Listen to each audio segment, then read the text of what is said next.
বাংলাদেশে একের পর এক নির্মম ঘটনা ঘটে যাচ্ছে। কোনো এক জেলায় স্বামী তার নিজের স্ত্রীকে গলা টিপে হত্যা করার চেষ্টা করছে। ভিডিও শেষে তাকে হত্যা করা অবস্থায় দেখা যাবে।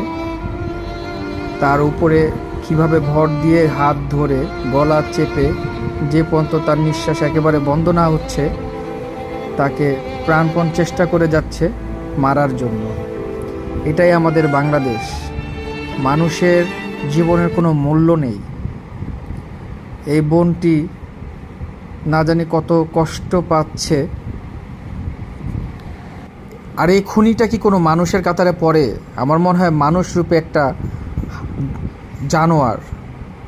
আমি এই প্রশাসনের দৃষ্টি আকর্ষণ করে বলতে চাই, যত তাড়াতাড়ি সম্ভব একে ধরে দৃষ্টান্তমূলক শাস্তি দেওয়ার আবেদন করছি।